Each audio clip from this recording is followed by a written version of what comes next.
Hello viewers, welcome to my channel comments voice. இன்னைக்கு இந்த ஒரு வீடியோல தமிழ் சினிமால இயக்குனர் பார்த்திபன் தலைமையில் வெளிவந்திருக்க தியேட்டர்ல ரிலீஸ் ஆயிருக்க டீன்ஸ் திரைப்படத்தை பத்தி தான் பார்க்க போறோம். அந்த படம் எப்படி இருக்கு அப்படின்ட்டு என்னோட எக்ஸ்பீரியன்ஸ் பார்த்தீங்கன்னா உங்க கூட ஷேர் பண்ண போறேன். அது மட்டும் இல்லாம இந்த ஒரு வீடியோ பாத்தீங்க அப்படின்னா கம்ப்ளீட்டா ஒரு ரிவ்யூ அப்படின்னு சொல்ல முடியாது. நான் போய் படம் பார்த்த வரைக்கும் என்னோட எக்ஸ்பீரியன்ஸ் எப்படி இருக்கு, எனக்கு எப்படி இந்த படம் தோணுச்சு அப்படிங்கறத உங்க கூட ஷேர் பண்ண போறேன். வீடியோ பார்த்து முடிச்சதுக்கு அப்புறம் இந்த வீடியோ உங்களுக்கு பிடிச்சிருந்தது அப்படின்னா மறக்காம லைக் பண்ணிருங்க. உங்க ஃப்ரெண்ட்ஸ்க்கும் ஷேர் பண்ணிட்டு நம்ம சேனலுக்கும் நீங்க சப்ஸ்கிரைப் பண்ணி சப்போர்ட் பண்ணுங்க. டைரக்டர் பார்த்திபன் அப்படின்னு சொன்னாலே பாத்தீங்கன்னா புதிய முயற்சிகளை மேற்கொண்டு புதிய புதிய காட்சிகள் படங்கள் பாத்தீங்கன்னா தயாரிக்கக்கூடியவர். அதே போலதான் பாத்தீங்கன்னா நம்ம சேனலையும் நாம இதுதான் முதல் வீடியோ பாத்தீங்கன்னா போட்டிருக்கோம். புதிய முயற்சியா பண்ணியிருக்கோம். பிடிச்சிருந்தது அப்படின்னா மறக்காம இந்த வீடியோக்கு லைக் பண்ணி சப்போர்ட் பண்ணுங்க. சரி, இப்போ இந்த டீன்ஸ் திரைப்படத்தை பத்தி பார்க்க ஆரம்பிக்கலாம்.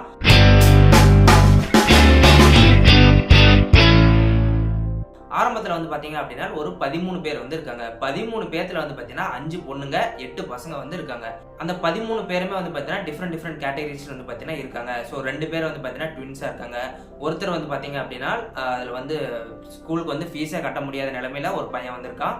ஸோ அதே போல பார்த்தீங்கன்னா நிறைய பேர் ஹை கிளாஸ் பீப்புள், ஒருத்தர் பார்த்தீங்கன்னா அரசியல் இருக்கக்கூடிய ஒருத்தருடைய பையன் பார்த்தீங்கன்னா இருக்கான். ஸோ அந்த மாதிரி மல்டிபிள் கேட்டகரிஸ் உள்ள ஸ்டூடெண்ட்ஸ் பார்த்தீங்கன்னா அதில் இருக்காங்க. ஒரு 13 பேர் இருக்காங்க. அந்த 13 பேர்ல சேர்ந்து பார்த்தீங்கன்னா நிறைய பிளான் பண்றாங்க. ஸோ பெற்றோர்களை பார்த்தீங்கன்னா அவங்க பெரிய இதாக எடுத்துக்காம, பெற்றோர்கள் சொல்றதை நம்ம கேட்காம நாம சொல்றதை அவங்க கேட்கணும், அவங்க சொல்றதில்ல அவங்க பண்றது எல்லாமே தப்பு அப்படிங்கறத போல நினைக்கக்கூடியவங்க ஒரு 13 பேர் மொத்தத்தில் பார்த்தீங்கன்னா இருக்காங்க. அந்த 13 பேர் சேர்ந்துல பார்த்தீங்கன்னா நிறைய டிஸ்கஸ் பண்றாங்க. டிஸ்கஸ் பண்ணிட்டு அதுல ஒரு பொண்ணு பார்த்தீங்கன்னா எங்க பாட்டி வீட்டுக்கு போகலாம், அங்க நிறைய எக்ஸைட்மெண்டான பிளேஸ் நிறைய இருக்கு, அண்ட் அது பார்த்தீங்கன்னா மிஸ்டீரியஸ் பிளேஸ் இந்த மாதிரி நிறைய இருக்கு. அதுல பார்த்தீங்கன்னா நம்ம பார்க்க போகும்போது நமக்கு ரொம்பவே இன்ட்ரெஸ்டிங்கா இருக்கும் அப்படிங்கறத போல ஒரு பொண்ணு சொல்றாங்க. வழக்கம் போல ஒரு பையன் பார்த்தீங்க அப்படின்னா கேலண்டர்ல மண்டக்காரி டே மண்டே அப்படின்னு சொல்லிட்டு ஒரு பையன் சொல்றான். அந்த மண்டே பார்த்தீங்கன்னா பங்க் அடிச்சுட்டு இவங்க எல்லாமே பார்த்தீங்கன்னா பாட்டி ஊருக்கு போக கிளம்புறாங்க. ஸ்கூல்ல பார்த்தீங்கன்னா அப்படின்னா அவங்க அட்டெண்டன்ஸ் எடுக்கிறாங்க. அட்டெண்டன்ஸ் எடுத்து முடிச்சதுக்கு அப்புறம் எல்லாம் ரெஸ்ட் ரூம் போறோம் அப்படின்னு சொல்லிட்டு எல்லாம் பார்த்தீங்கன்னா ரெஸ்ட் ரூம் போறதுக்கு வெளியே கிளம்பிடுறாங்க. பேக்கும் பார்த்தீங்கன்னா உங்க ஃப்ரெண்ட்ஸ்க்கு எடுத்து கொடுத்துறாங்க. அதே பார்த்தீங்கன்னா எல்லாத்தையும் எடுத்துட்டு கிளம்பிடுறாங்க. அதுக்கப்புறம் பார்த்தீங்கன்னா இவங்க ரெஸ்ட் ரூம் போயிட்டு அங்க போய் ட்ரெஸ் எல்லாமே பார்த்தீங்கன்னா சேஞ்ச் பண்ணிட்டு இவங்க ஸ்கூல்ல விட்டு பார்த்தீங்கன்னா வெளியே எஸ்கேப் ஆயிடுறாங்க. எஸ்கேப் ஆகிற வரைக்கும் ஒரு 12 பேர் இருக்காங்க. அதுக்கப்புறம் ஒரே ஒரு பையன், ஃபீஸ் கட்ட முடியாத ஒரு பையன் இருந்தான் பாத்தீங்களா, அவன் வெளியே நின்றுருக்கான். அவனும் சேர்ந்து பார்த்தீங்கன்னா அந்த 12 பேருக்கு கூட சேர்ந்து அவனும் ஒருத்தனா கிளம்பிடுறான். ஸ்கூலுக்கே பார்த்தீங்கன்னா ஃபீஸ் கட்ட முடியாத பையன் அவன் பார்த்தீங்கன்னா 30 டேஸா ஸ்கூல்ல வெளியே தான் பார்த்தீங்கன்னா நின்றுட்டு இருந்திருக்கான். ஸோ இதே போல் பார்த்தோம் அப்படின்னா ஒரு ஃபுல் மூவியை பார்த்தீங்கன்னா சொல்லிடுவோம். அதனால சிம்பிளாக பார்த்தீங்கன்னா சொல்கிறேன். ஸோ அதுக்கப்புறம் பாட்டி வீட்டுக்கு இவங்கெல்லாம் பார்த்தீங்கன்னா கிளம்பி போகிறாங்க. அதில் ஒரு பொண்ணு பார்த்தீங்கன்னா சொல்லியிருக்காங்க, அங்கே ஒரு பொண்ணு வந்திருக்காங்க, அவங்க சேவல் ரத்தத்தை அறுத்து அதில் தான் பொட்டாவே வச்சுக்குவாங்க அப்படிங்கிறத போல ஒரு இது பார்த்தீங்கன்னா சொல்கிறாங்க. ஒரு காட்சியில் வருது. அதுக்கப்புறம் பார்த்தீங்கன்னா கிணத்துல தண்ணி சேர்ந்துவாங்க பார்த்துருக்கீங்களா, பக்கெட் கட்டி உள்ளே விடுவாங்க. அதே போல் அங்கே ஒரு கிணறு, மிஸ்டீரியஸ் கிணறு ஒன்று இருக்குது. அந்த கிணத்துல நம்ம கயிறு உள்ளே விட்டுட்டு கயிறு வெளியே இழுக்க முடியல அப்படின்னா அந்த கிணத்துக்குள்ளே பேய் இருக்குது அப்படிங்கிறத போலவும் சொல்ற மாதிரி காட்சிகள் பார்த்தீங்கன்னா கொடுத்துருந்தாங்க. எல்லாத்தையுமே கேட்ட மற்றவங்க பார்த்தீங்க அப்படின்னா சரி போகலாம் அப்படின்னு சொல்லிட்டு இவங்க கிளம்புறாங்க. கிளம்புற வழியில கிளம்பி போயிட்டு இருக்கும்போது பார்த்தீங்கன்னா ஒரு ஆட்டோ எடுத்து கேட்குறாங்க, இன்னைக்கு லீவு, யாரும் வரமாட்டாங்க, கொண்டு விட முடியாது, நீங்க நடந்தே போனீங்க அப்படின்னா 1 மணி நேரம் இல்லை 2 மணி நேரம் நினைக்கிறேன். ஸோ அந்த டைமிங்குள்ள நீங்க அங்கே போய் ரீச் ஆயிடலாம் அப்படிங்கிறத போல சொல்றாங்க. இவங்களும் எல்லாம் நடந்து போறாங்க. ஸோ ஃபர்ஸ்ட் ஹாஃப்ல பார்த்தீங்கன்னா இவங்க போற சீன் தான் பார்த்தீங்கன்னா கொடுத்துருப்பாங்க. இவங்க அவங்க பாட்டி வீட்டுக்கு போற வழியில பார்த்தீங்கன்னா சில அமானுஷ்ய சம்பவங்கள் எல்லாமே பார்த்தீங்கன்னா நடக்குது. எப்படின்னு கேட்டீங்கன்னா போக போக பார்த்தீங்க அப்படின்னா ஒருத்தர குறைஞ்சிட்டே போறாங்க. 5 பேர் பார்த்தீங்கன்னா காணாமையே போயிட்டாங்க. ஸோ எப்படி காணாம போனாங்க அப்படின்னு பார்த்தீங்கன்னா, அதாவது ஒரு திறந்த வெளி பரப்பு, அதாவது ஒரு காட்டுக்குள்ள நடுக்காட்டுக்குள்ள நிக்கிறோம், சுத்தி மரங்கள் எதுவுமே இல்லை அப்படின்னா நமக்கு திசையெல்லாம் எதுவும் கண்டுபிடிக்க முடியாது இல்லையா. ஸோ அந்த மாதிரி ஒரு பிளேஸ்ல போயிட்டு இருக்கும்போது அங்க பாத்தீங்கன்னா ஒருத்தர் காணாம போறாங்க. ஸோ இதே மாதிரி பல 5 பேர் பாத்தீங்கன்னா காணாம போயிடுறாங்க. அதுதான் பாத்தீங்கன்னா மிஸ்டீரியஸான ஒரு சீனா பாத்தீங்கன்னா ஃபர்ஸ்ட் ஹாஃப்ல கொடுத்துருக்காங்க. பர்டிகுலரா நிறைய மரம்லாம் இருக்கு, நிறைய மரங்கள் இருக்கு, அடர்ந்த வனப்பகுதி அப்படின்னா அங்க காணாம போகிறதுக்கு வாய்ப்புகள் இருக்கு. பட் திறந்த வழியில போய்கிட்டே இருக்கும்போது திடீர்னு காணாம போறாங்க அப்படின்னா அங்க ஏதோ ஒரு மிஸ்டீரியஸ் நடக்கிறது போல பாத்தீங்கன்னா அவங்க காட்சிகள் கொடுத்துருந்தாங்க. அதுக்கப்புறம் பாத்தீங்கன்னா இன்னொருத்தர் தண்ணி குடிக்கிறதுக்கு தண்ணி இல்லாம மண்ணில் தோண்டி எடுக்கும்போது உள்ள தண்ணி ஊரும் பார்த்திருக்கீங்களா. ஸோ அந்த மாதிரி வருது. அதுல தண்ணியெல்லாம் எடுத்து குடிச்சிட்டு இருக்காங்க. குடிச்சு முடிச்சுட்டு வெளியே எந்திரிச்சு பார்க்கும்போது அங்க ஒரு பொண்ணு பார்த்தீங்கன்னா காணாம போயிடுறாங்க. ஸோ இந்த மாதிரி பல மிஸ்டீரியஸ் ஆன ஒரு சம்பவங்கள் பார்த்தீங்கன்னா நடந்திருக்கு.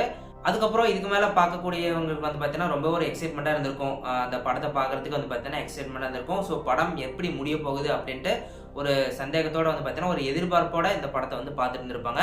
பட் அப்படி அதற்கு எதிர்மாறா பார்த்தீங்கன்னா ஃபர்ஸ்ட் ஹாஃப் மட்டும்தான் பார்த்தீங்கன்னா அந்த மிஸ்டீரியஸா இருந்தது. செகண்ட் என்ன பண்ணுறாங்க அப்படின்னா செகண்ட் தான் வந்து பார்த்தீங்கன்னா பார்த்திபன் சாரே உள்ளே வராரு. ஸோ அவர் வந்ததுக்கு அப்புறம் தான் வந்து பார்த்தீங்கன்னா அங்கே பல விதமான காட்சிகள் வந்து காமிக்கிறாங்க. அதில் வந்து பார்த்தீங்கன்னா செகண்ட் ஹாஃபில் வந்து ஃபுல்லாக சயின்ஸ் ஃபிக்ஷன் படமாகவே அமைஞ்சிருது. ஃபர்ஸ்ட் ஹாஃப் மட்டும்தான் வந்து பார்த்தீங்கன்னா நமக்கு வந்து மிஸ்டீரியஸான இல்லை சம்பவங்கள் நடக்கிற மாதிரி காமிக்கிறாங்க. ஒரு பேய் படம் காமிக்கிறது போலவே வந்து பார்த்தீங்கன்னா இருக்கு. ஸோ கம்ப்ளீட்டாக பேய் படமாகவே முடிஞ்சிடும் அப்படின்ட்டு எதிர்பார்ப்போடு இருந்திருப்பாங்க. பட் அது ஃபர்ஸ்ட் ஹாஃபில் மட்டும் நடந்திருக்கு. செகண்டில் வந்து பார்த்தீங்கன்னா சயின்ஸ் ஃபிக்ஷன் படமாகவே போயிட்டு இருந்திருக்கு. ஆனால் இது பார்த்திபன் சாரோட புது முயற்சி. இந்த ஒரு படம் வந்து நல்லாவே இருந்திருக்கு அப்படின்னு சொல்லலாம். ஸோ தமிழ் சினிமாவில் இந்த மாதிரி ஒரு படங்கள் வந்து வந்தது வந்து பார்த்தீங்கன்னா ஒரு சந்தேகத்துக்குரிய ஒரு விஷயம் தான். இந்த ஒரு சினிமா வந்து பார்த்தீங்கன்னா ஒரு புதிய முயற்சியாக தமிழ் சினிமாவில் வந்து வந்திருக்கு அப்படின்னு சொல்லலாம்.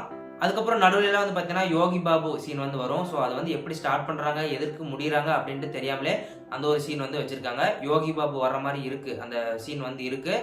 ஸோ கரெக்டாக வந்து பார்த்தீங்கன்னா அவர் எந்த சீனில் முடிக்கிறாரு அப்படிங்கிறது ஒரு தெளிவு வந்து பார்த்தீங்கன்னா படம் பார்க்குறவங்க வந்து கண்டுபிடிக்க முடியாத அளவுக்கு இருக்குது. ஸோ சிம்பிளாக வந்துட்டு டக்குன்னு வந்து பார்த்தீங்கன்னா போயிடுறாங்க. ஸோ சின்ன ஒரு சீனுக்கு யோகி பாபு சார் வந்து வந்திருக்காரு. செகண்ட் ஹாஃப்ல கொடுத்துருக்கக்கூடிய சயின்ஸ் ஃபிக்ஷனில் என்னென்னலாம் பேசிக்ஸ் இருந்துச்சு அப்படின்னு பார்த்தீங்கன்னா எலக்ட்ரோ மேக்னெட்டிக் ஃபீல்டு பற்றி நிறைய பேசிக்ஸ் வந்து பார்த்தீங்கன்னா இருந்துச்சு. அதுக்கப்புறம் வாயேஜர் 1, வாயேஜர் 2 நாசா லான்ச் பண்ணாங்க இல்லையா. ஸோ அதை வாயேஜர் பற்றி வந்து பார்த்தீங்கன்னா அதில் வந்து சயின்ஸ் ஃபிக்ஷனில் வந்து காட்சிகளை வந்து பார்த்தீங்கன்னா கொடுத்துருந்தாங்க.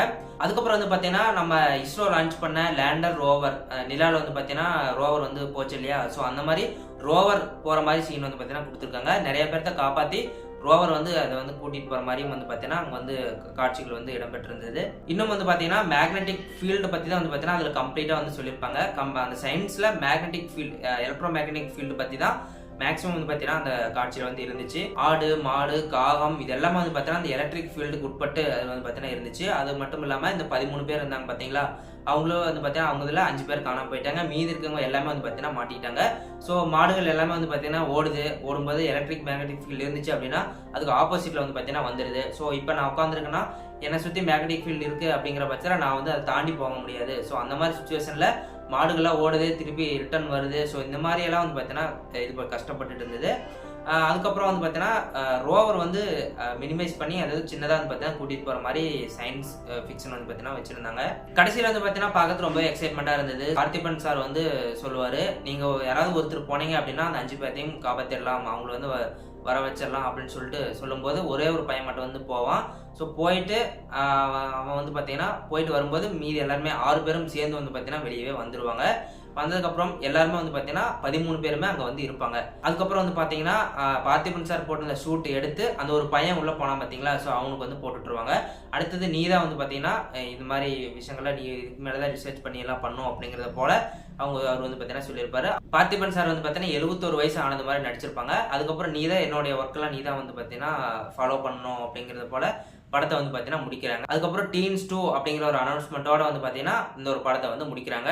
ஃபைனலாக இந்த ஒரு படம் எனக்கு ரொம்பவே வந்து பார்த்தீங்கன்னா பிடிச்சிருந்தது. புதிய முயற்சியில் வந்து பார்த்தீங்கன்னா இந்த ஒரு படத்தை வந்து பார்த்திபன் சார் வந்து பண்ணியிருக்காங்க. இந்த ஒரு படம் எனக்கு ரொம்பவே பிடிச்சிருந்தது அப்படின்னு சொல்லலாம். ஸோ பார்க்க வந்து பார்த்தீங்கன்னா ரொம்பவே ஒரு எக்ஸைட்மெண்ட்டாக இருந்துச்சு. ஸ்டார்டிங்லேருந்து பார்க்கும்போது ஃபர்ஸ்ட் ஹாஃபில் வந்து பார்த்தீங்கன்னா ரொம்பவே ஒரு எக்ஸைட்மெண்ட்டாக இருந்துச்சு. செகண்டில் வந்து பார்த்தீங்கன்னா ஃபுல்லாக சயின்ஸ் இருந்ததுனால அதுவும் வந்து பார்த்தீங்கன்னா ஃபுல்லாக பார்த்துட்டு அதுவும் ஓரளவுக்கு எக்ஸைட்மெண்ட்டாக தான் இருந்துச்சு. அது மட்டும் இல்லாமல் இன்னொரு மைனஸ் பாயிண்ட் என்ன அப்படின்னு பார்த்தீங்கன்னா இந்த ஒரு படம் வந்து 2 மணி நேரம் பண்ணியிருக்காங்க. பட் ஃபர்ஸ்ட் ஹாஃபில் வந்து பார்த்தீங்கன்னா அவ்வளோ நேரம் தேவையே கிடையாது அந்த 5 பேர் காணாமல் போகிறதுக்கு. ஸோ இன்னும் கொஞ்சம் சுருக்கி காட்சிகள் எல்லாம் வந்து பார்த்தீங்கன்னா இன்னும் கொஞ்சம் விறுவிறுப்பாக முடிச்சிருக்கலாம் அப்படிங்கிறது போல எனக்கு வந்து இருந்துச்சு. அதுல இன்னும் கொஞ்சம் டைம் சேவ் பண்ணிட்டு இன்னும் பல காட்சிகள் வந்து பார்த்தீங்கன்னா இவங்க எழுதி இன்னும் பண்ணியிருக்கலாம் அப்படிங்கிறது போல எனக்கு ஒரு சஜஷன் வந்து பார்த்தீங்கன்னா இருந்தது. ஃபைனலாக இந்த ஒரு படம் வந்து பார்த்தீங்கன்னா குடும்பத்தோடு பார்க்கக்கூடிய அளவுக்கு இந்த ஒரு படம் வந்து இருக்குது அப்படின்னு சொல்லலாம். ரொம்ப ஒரு எக்ஸைட்மெண்டான படம். கண்டிப்பாக வந்து பார்த்தீங்கன்னா நீங்கள் தேட்டரில் போய் எக்ஸ்பீரியன்ஸ் பண்ணுங்க. அட் லாஸ்ட்டாக வந்து பார்த்தீங்கன்னா இந்த ஒரு படம் வந்து என்னென்ன விமர்சனம்லாம் பண்ணாலும் பார்த்திபன் சாரோட புதிய முயற்சி அப்படின்ட்டு இந்த ஒரு படத்தை வந்து பார்த்தீங்கன்னா நம்ம வந்து சொல்லலாம். புதிய முயற்சியாக பண்ணியிருக்காங்க. நடிகர்கள் அதாவது பெரிய பெரிய நடிகர்கள் இல்லாமல் குழந்தைகளை வச்சு பண்ணுற மாதிரி வந்து பார்த்தீங்கன்னா டீனேஜர்ஸ் ஒரு 13 பேர் வந்து பார்த்தீங்கன்னா இதில் வந்து நடிச்சிருக்காங்க. அது மட்டும் இல்லாமல் திரைக்கதையை வந்து பார்த்தீங்கன்னா சிங்கிள் டேக்கில் எடுத்த மாதிரியே இருந்துச்சு. ஃபர்ஸ்ட் வந்து பார்த்தீங்கன்னா நம்ம வந்து டபுள் டேக் ட்ரிபிள் டேக்கில் வந்து பார்த்தீங்கன்னா எடுப்பாங்க. கரெக்டாக வரல அப்படின்னா இந்த ஒரு படம் வந்து பார்த்தீங்கன்னா சிங்கிள் டேக்கில் எடுத்த மாதிரியே எனக்கு வந்து ஒரு ஃபீல் இருந்தது. அவ்வளோதான் ஃப்ரெண்ட்ஸ், இந்த ஒரு வீடியோ உங்களுக்கு பிடிச்சிருக்கு அப்படின்னா இந்த வீடியோக்கு லைக் பண்ணுங்கள். உங்கள் ஃப்ரெண்ட்ஸ்க்கு வந்து பார்த்தீங்கன்னா இந்த ஒரு வீடியோ ஷேர் பண்ணுங்கள். ஃபைனல் நம்ம சேனலுக்கு சப்ஸ்கிரைப் பண்ணி சப்போர்ட் பண்ணுங்கள். மீண்டும் இது போன்ற ஒரு சூப்பரான வீடியோவை சந்திக்கலாம். நன்றி.